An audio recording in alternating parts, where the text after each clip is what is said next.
All right, welcome back to the channel. So, Errol Spence Jr. speaks out and says, once again, I ain't giving you all no tune-up fights.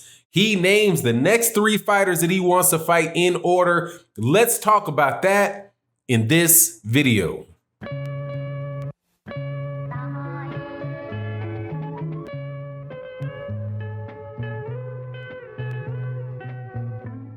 All right, welcome back to the channel. So Errol, the Truth Spence Jr. says loud and clear that he's not interested in any tune-up fights, that he has a 3-fight plan, and that's what he's trying to execute. And so we'll talk about the 3-fight plan and something really interesting about it, because he seems to be the only guy that is actually mentioning a certain person's name.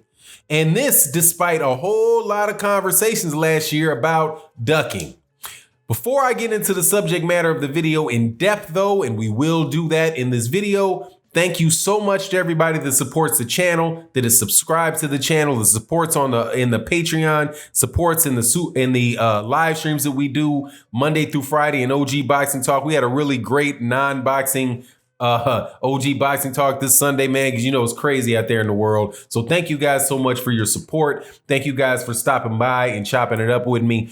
Now, Errol Spence Jr., I've been telling y'all, I've been told y'all, the dude wants to fight Terence Crawford. Okay, he wants to fight Terence Crawford, but that's the part of it that I want to, and I'll talk about it just a second about what I think that means. But this is what Errol Spence Jr. says. He said that he's not interested in he's not interested in a tune-up, right? 2, he has a specific order of people he's trying to fight, and this has been consistent for a while. This has been consistent. He wants, number 1, he's fighting Danny Garcia. Number 2, he wants to fight Manny Pacquiao. Number 3, he wants to fight Terence Crawford. Right now, why is it significant that he says he wants to fight Terence Crawford? Because according to many Terence Crawford fans, who I've been getting along a lot better with lately, shout out to my man Drink More Water, shout out to my man Woolbag. Definitely been more kindly conversations around Terence Crawford, because it is, man, it's just, in my opinion, it's not a doubt that this dude is the number 1 pound for pound fighter in the world. That doesn't make him, however, the top welterweight. And there is a lot of people acting as if, jumping on some things that Errol Spence Jr. said when he was trying to unify the belts against Sean Porter. Remember when he just at a Sean Porter press conference and he was talking about unifying the IBF and the WBC belts? That's what he was at the fight for, and that's what he wanted. Well, during that time, somebody asked him about Terence Crawford, and he said, he's on the other side of the street. I'm going to clean up my side of the street first, and then I'm going to go get Terence Crawford. Well, if you listen to what he said, what he's done since he said that, right? It's gone right along with the plan that he said that he was following. He did something first, which is good for the Terence Crawford fight. He got his hands on the WBC belt, and he got his hands on the WBC belt the hard way. He went after Sean Porter, who, right honestly, man, nobody wants to fight Sean Porter. That is a tough, hard fight. You're going to be in a scrap. You're not guaranteed the win, but you are guaranteed a whole bunch of pops upside the head. You might get elbows upside the head. You might get headbutts in the mouth. All kind of stuff can come up out of there with a Sean Porter fight. So Errol Spence Jr. went through the hard route, got that fight. Now he's in a situation where they have a mandatory against Danny Garcia. Now, in my opinion, that is the quote unquote tune-up that we're gonna get. Now, why does Errol Spence Jr. need to take a tune-up? I should have mentioned that earlier in the video. For people that are familiar with Errol Spence Jr., you should already know this, but it's important to put the facts out here so that people understand, just in case you're watching the video and you hadn't known. Errol Spence Jr. was in a very bad car accident. And as a result, he had a Ferrari that flipped over a bunch of times, and there was real concern about his life, whether or not he was going to live, right? So the first day was, is he going to live? It was that severe. The next bit of time was, will he ever fight again? Then once he got past the he's going to live hurdle to the, oh wow, he's going to be back and fighting again, which seriously, the way that car accident looked seemed highly improbable, man. Highly improbable. But here he is. He says he only lost some teeth in his mouth. Other than that, he's ready to go. He hasn't had any longer a layoff than anybody else has had. So he's going to go straight for So he's going to go straight and defend the mandatory title that he had against Danny Garcia. Now, this is also fortuitous because of what happened with in the situation with boxing being shut down. The fight with Manny Pacquiao would be more difficult to make right now than the Danny Garcia fight, because with Danny Garcia, there is an outside chance that you might be able to find the money for that that's not pay-per-view, right? So if Errol Spence Jr. wanted to take the fight for a smaller amount of money off of pay-per-view and fight in a scenario where there's no fans, then, there's a better chance of that fight happening that way. Not the biggest chance, but a better chance of that fight happening that way than there would be the Manny Pacquiao fight happening that way.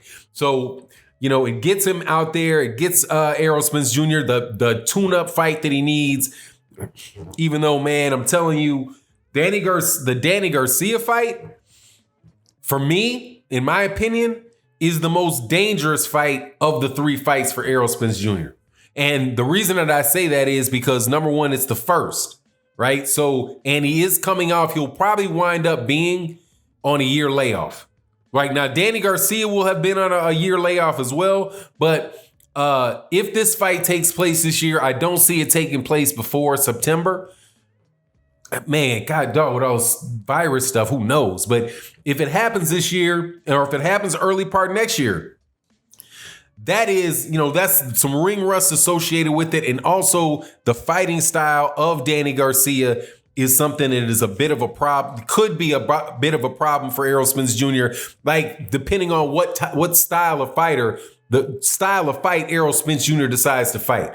If he decides to fight on the outside, like just say the approach that he took to fighting Mikey Garcia, then if he has a Mikey Garcia fight against Danny Garcia, I think he walks to a win, and not a particularly exciting win, but a win nonetheless. He'll win it on the scorecards. If he goes about it, a fight with Danny Garcia in the way that he approached Sean Porter, then you're looking at a scenario that could be a lot more dangerous, because in that type of fight, like the left hooks that I saw that you see Sean Porter landing on Errol Spence Jr. up close. Now, a lot of them were thrown, not a lot of them landed, but the ones that did land, Danny Garcia is his pop on them hooks are a lot more significant than the ones for Sean Porter. So the rustiness and the style for Danny Garcia could make that a dangerous fight.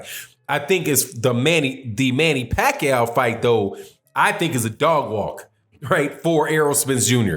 It'll be a very, very big, bright light with a big name on it. And eventually, though, Errol Spence Jr. is going to walk through Manny Pacquiao.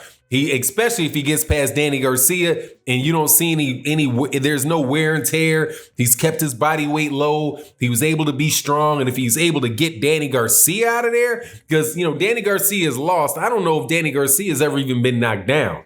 So, that's just, yeah, that's going to be tough. But if he's able to get Danny Garcia out of there, then he's going to be sharp for the Manny Pacquiao fight. Manny Pacquiao's still a year older. If that pops off, he's going to walk through Manny Pacquiao. And that leads us into the fight that I think is the biggest fight in all of boxing, or the most important fight of all of boxing.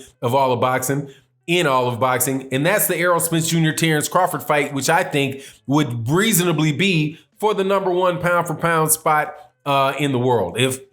And I don't care who wins. If Errol Spence Jr. beat Terence Crawford, then Errol Spence Jr., in my opinion, becomes the number one pound for pound fighter in the world.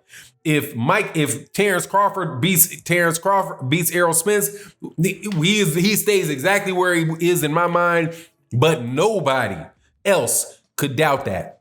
Because right now with all this pound for pound stuff, it's reasonable to say that you think one guy could be better than Terence Crawford. Like, there's 3 guys that where I think it's reasonable. You can have reasonable conversations about whether or not they're the best. They're the best pound for pound. And that's obviously Canelo Alvarez, Vasily Lomachenko, and Terence Crawford. The problem with Canelo Alvarez for me is the steroids, but he's got a resume out of this world and a skill set out of this world. Vasily Lomachenko has a skill set out of this world. He just doesn't have the resume or the sample of fights to choose from for you to really know what the dude is going to be about. Because 14 fights is 14 fights any way you cut it. That's all you get to see, okay? And so nah for me. But Terence Crawford for me is already there. But anyway, that's my take. You let me know what you think in the comment section. And with that, I'm out. Peace.